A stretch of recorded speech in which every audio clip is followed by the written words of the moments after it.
All right, welcome back to Morning Live here on SABC News. With no near end in sight for the events at some of our tertiary institutions as part of the Fees Must Fall protest, the Free Education Live event will be held tomorrow at the Constitution Hill here in Johannesburg.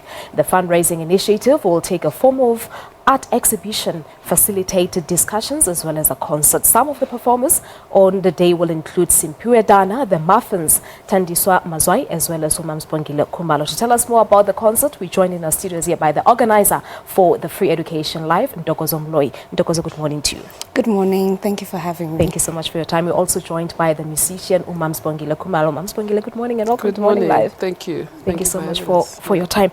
And Ntokozo, let's start with you. Talk to us about the objectives of the Free Education Live. Free Education Live is actually a concert that was founded in the beginning of the year. And in the beginning of the year, it was to address the repression that students were facing. Because at that time, the right to protest was completely stripped away from students. And they were left, all protesting students were kicked out of res. And they were left not knowing where to go. So we did a fundraising concert in the name of Free Education Live in order to address that. Now, a couple of months later, we find ourselves in exactly the same position where there's the state repression and university management repression. Students are kicked out of res in different universities across the country. Students are being kidnapped and tortured. Students are being arrested and they need bail. So we are at a point where we do need to fundraise in order to keep the movement alive, but then also being cognizant that some universities are writing exams. We do need to support students in terms of like textbooks and whatever they may need. So it is just to raise funds for ailing students and also to fund the Fees Must Fall movement. It's basically a continuation of what you started earlier this year. Yes. Sibongile, talk to us about what happened when you were performing in Braamfontein. Was it last week? Last week Friday. On Friday the 14th. Yeah, Friday the 14th. I guess that's a dear diary moment, isn't it? Well, we were performing at the Orbit Jazz. It's called the Orbit Home of Jazz. It's a jazz club. And as just before we started, we noticed a little fire out of a sidewalk bin. Before we knew it, in the middle of the performance, halfway through the evening, there was a raging fire outside our window, and we were informed that an SABC van was ablaze, right? And some of my guys' vehicles, as you can imagine, we're right next to this vehicle. So it was a potentially very dangerous situation. But what we somehow managed to do, I don't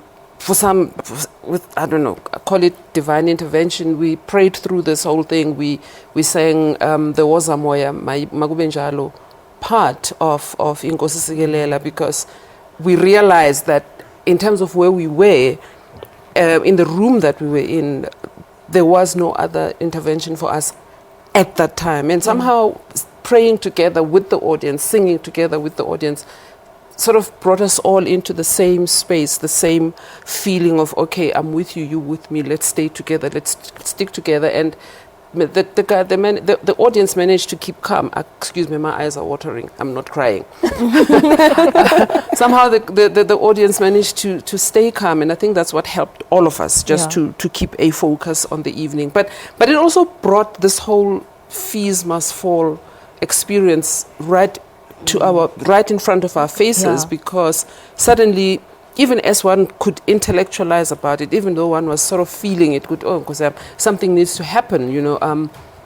We were confronted by it and we had to deal with it. And I guess that's why Ntokozo dragged me into this. And I also believe that you were able to speak to some of the students. What did they tell you about their concerns? No, I didn't speak to the students at that time. I've been talking to people like Ntokozo and others subsequent to that event. Yeah, but the events must have prompted you to become part of this concert taking place tomorrow. Well, absolutely. I for my troubles, yes, that's how I find myself in the middle of the Free Education Live concert. And I'm grateful that one is able to do this, because actually what had happened prior to that, a colleague, Waruna Siani, who's unfortunately out of the country at the moment, had also challenged us and said, guys, you have all these jewels, you have all these gifts at your disposal as artists, and you're sitting on the sidelines watching. What are we doing? And so, it was a combination of events and occurrences that kind of prompted one to full awareness, of this whole happening. And we also had, we started a prayer.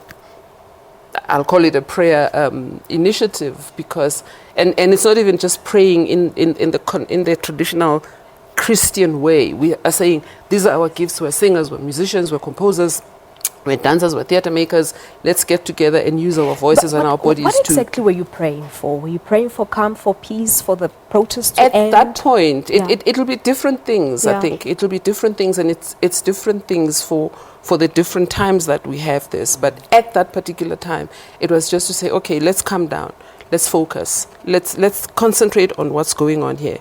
There's a lot of fire around this Fees Must Fall campaign at the moment. Why is there so much fire? We need to ask ourselves that question. What does it mean? Is it about rebirth? Is this fire decimating everything in order to give birth to something new? That's something we need to consider. Abefundisi will probably be best able, or spiritual people generally will probably be able to answer that question. What does fire represent in a Christian way, in a traditional African way, in any other spiritual or religious space? What does fire represent? So at that point, we were saying, we need to keep people safe. We need our children safe. I'm fortunate that I'm a mother to children that are past the university going age. But I think about it, and I look and I go, oh my word, what does it mean? Especially also because at that Orbit event, 2 of my children were there with me.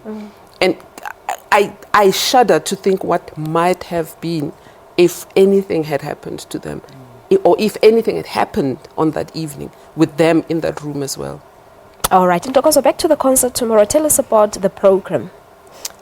We're going to start with a conversation, because we feel that there is a need for us to converse outside of violence, because we haven't been able to do that in the university space, because we do feel intimidated and always surrounded by police, and there's always threat of violence, even if you're just sitting and having a conversation. So there's a need for us to have a conversation. We're going to have a conversation on understanding the demand for free decolonized education, because we feel that maybe the messaging was lost in us focusing on the repression that has been going on. So people still do not understand the demand for free decolonized education. So we will have a facilitated discussion around that, which will then immediately be followed by a parents' meeting. We really appeal for people to come to that. And in that space, we will have art, and the art will be representing the violence around Fees Must Fall, which we faced from last year, not just this year.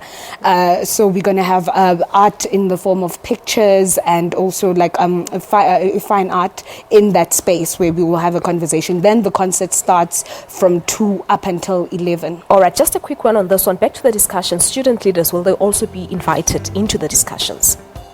The student leaders. We wanted to have, they will be in the discussion, but part of the audience. All right. We wanted to have a discussion that is inclusive of everyone as possible. All right, no, that's where we're going to leave it for this morning, but thank you so much and good luck for tomorrow. Thank you. Thank you very much. There you have it. We're speaking to Sibongile Khumalo, as well as one of the organizers for the Free Education Live, Ntokozo Moloi. The event will take place tomorrow at Constitution Hill here in Johannesburg. Well, we're taking a break. When we come back, we'll give you a 7 o'clock news bulletin. Don't go away.